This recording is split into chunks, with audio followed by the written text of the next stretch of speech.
শিক্ষিত বেকারের চাপ বাড়ছেই। নতুন বছরের শুরুতেই উদ্বেগজনক পরিসংখ্যান সামনে এলো। সদ্য প্রকাশিত সরকারি রিপোর্ট অনুযায়ী চলতি বছরের জানুয়ারিতে দেশে বেকারত্বের হার বেড়ে দাঁড়িয়েছে 5%। ডিসেম্বর মাসে যেখানে এই হার ছিল 4.8%, সেখান থেকে এক মাসের ব্যবধানে তা ঊর্ধ্বমুখী হয়েছে। জাতীয় পরিসংখ্যান অফিস NSO, যা পরিসংখ্যান ও কর্মসূচি মন্ত্রকের আন্ডারে, তাদের সমীক্ষায় জানা গেছে শুধু শহর নয়, গ্রামাঞ্চলেও বেকারত্ব বেড়েছে।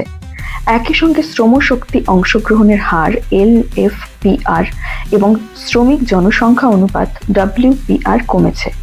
অর্থাৎ কাজ খোঁজার মানুষের সংখ্যা যেমন কমেছে, তেমনি কর্মসংস্থানের সুযোগও সেভাবে বাড়েনি। সরকারি ব্যাখ্যায় বলা হয়েছে, গ্রামীণ অর্থনীতিতে মৌসুমী প্রভাব বড় ভূমিকা নিয়েছে। ফসল কাটার পরবর্তী সময়ে কাজের সুযোগ কমে যায়।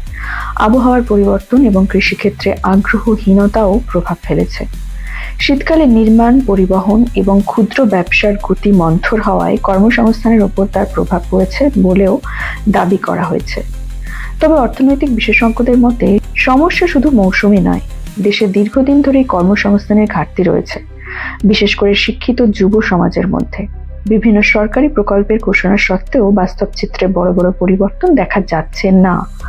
শুধু ডিসেম্বরেই প্রথমবার বেকারত্বের হার 5% নিচে নেমেছিল, কিন্তু তা স্থায়ী হয়নি।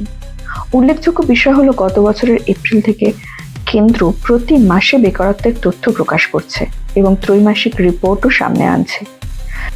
সাম্প্রতিক পরিসংখ্যান ইঙ্গিত দিচ্ছে কর্মসংস্থান সৃষ্টির ক্ষেত্রে চ্যালেঞ্জ এখনো বড় রয়ে গেছে এবং শিক্ষিত তরুণদের জন্য পরিস্থিতি বিশেষ স্বস্তিদায়ক নয়।